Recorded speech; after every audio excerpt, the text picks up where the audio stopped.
Hello students, welcome back to your economics class. We are doing chapter Poverty as a Challenge and I am Miss Jenny Shah. Today we will start with a quick recap of what we have finished, then we jump into how poverty is viewed by the social scientists.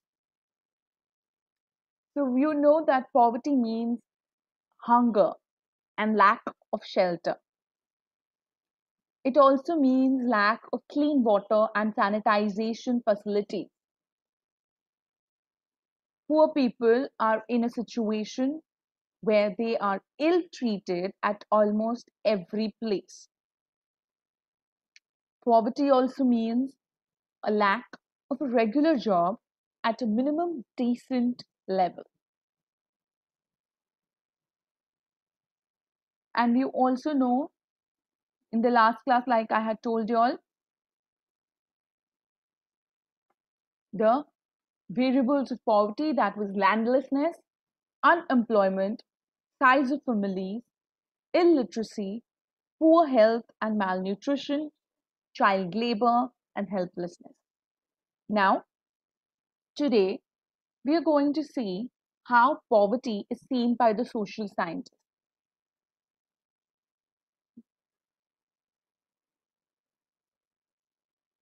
Poverty has so many facets. So, social scientists look at it through a variety of indicators. These indicators used are used to relate to the levels of income and consumption. But nowadays, poverty is looked through some other social indicators also, like illiteracy level, lack of general resistance due to the malnutrition, lack of access to health care, lack of job opportunities, lack of access to safe drinking water, sanitization, etc. So nowadays, the way we look and analyze poverty, the indicators have also changed. Now, the analysis of poverty is based on social exclusion and vulnerability. Analysis of poverty is now based on social exclusion and vulnerability. What do you mean by social exclusion? Now, according to social inclusion or exclusion, poverty must be seen in terms of the poor having to live only in poor surroundings with other poor people. They are excluded from enjoying social equality of better of people in better surroundings. Social exclusion. So basically, when we isolate one area saying social poor people will live only here, that is social exclusion. Social exclusion can be both a cause as well as a consequence.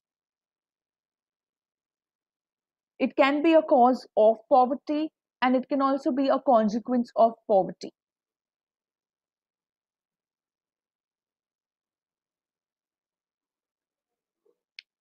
Broadly, social exclusion is basically a process through which individuals or groups they are excluded from facilities, benefits and opportunities that others enjoy.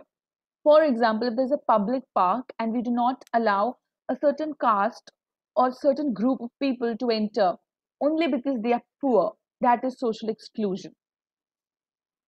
A typical example is the working of the caste system in India, in which the people belonging to certain classes are excluded from equal opportunity. And this social exclusion can lead to more damage.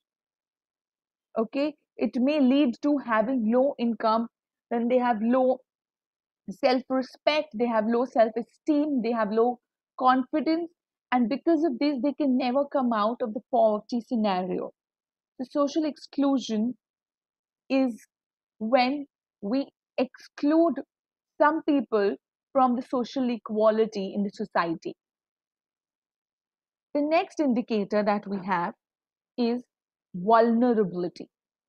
Now, vulnerability is a measure which describes the greater probability of certain communities or individuals of becoming poor or remaining poor in the coming years.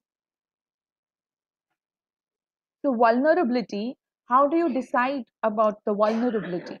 So, vulnerability is determined by the options available to different communities for finding an alternative living in terms of assets, education, health, and job opportunities. Vulnerable Vulnerability is also analyzed on the basis of greater risks these groups face at the time of natural disasters like earthquakes, tsunami, even this pandemic, terrorism. So, today, in this pandemic situation, do you think the poor are more vulnerable than us? And I use the term us confidently over here because I know it for a fact that none of my students fall in this poor class that I have just explained. When you are capable today to sit in a school and study, clearly indicates that your parents have spent money on your education. They are investing in you as an asset of the country. And hence, today I can proudly say that you all are capable enough to differentiate between poor and rich. So tell me, do you think vulnerability that poor are more vulnerable to this pandemic than us? And if yes, how? I want you to write down at least 3 to 4 points in your notebooks about this. How are poor more vulnerable to the pandemic currently in our country? Vulnerability also describes the greater probability of being more adversely affected than other people when bad time comes for everybody. Whether, for example, like today, the bad times have come for everybody, but the poor are more at stake. So, whether a flood or an earthquake or a pandemic simply falls in the availability, or even simply put, you know, a drop in the availability of jobs, the first people to be affected are the poor. If there is a company that is actually considering cutting down its employees, the first people they will remove are these poor people because they are not really adding anything more to the company than the ones who are pulling in more income otherwise. So, this is how social scientists look at poverty. Poverty has many facets, but but nowadays poverty is looked across with different indicators like vulnerability and social exclusion. Poverty line. What do you mean by the poverty line? Normally, whenever we speak about poverty, the first thing that definitely crops up, a must fact that definitely crops up is the word poverty line. What is poverty line? Poverty line is a common method used to measure poverty. It is based on the income or the consumption level. A person is considered, if he's poor, a person is considered poor if their income or their consumption levels falls below a given or pre-decided minimum level, which is necessary to fulfill the basic needs. What is necessary to satisfy the basic needs at different times in different countries? It is not necessary what is required in basic needs in India is the same thing required as basic needs in Greenland or Iceland. So, poverty line varies with time and place. Poverty line varies from time and place. Each country uses an imaginary line that is considered appropriate for its existing level of development. And this line or this level is accepted minimum social norm. For example, a person not having a car in the US may be considered poor, but in India, owning a car itself is called luxury. So, what is necessary to satisfy a basic need is different at different times and in different countries. And so the poverty line varies with time and place. What do you think is the minimum necessary level in our country?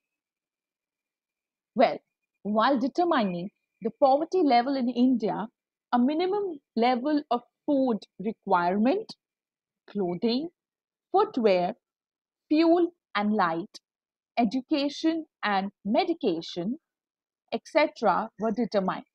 And these were determined for subsistence. These physical quantities are multiplied by their prices in rupees. The present formula for food requirement is based on the desired calorie requirement. Food items such as cereals, pulses, vegetables, milk, etc., together provide these needed calories.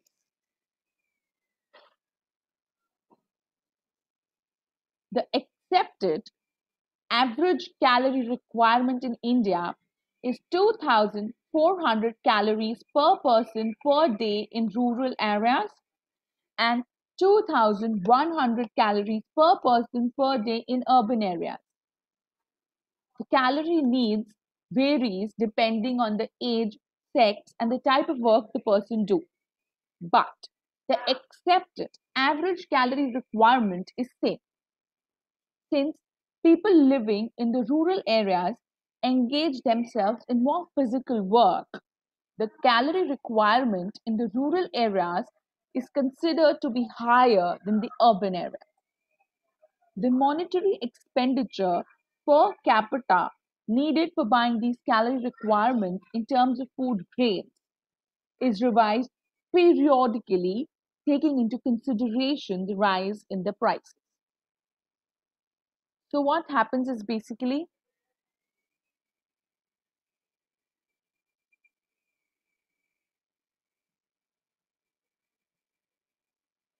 why is the calorie requirement higher in the rural areas? Because the people in the rural areas they engage in more physical activity than us. Now,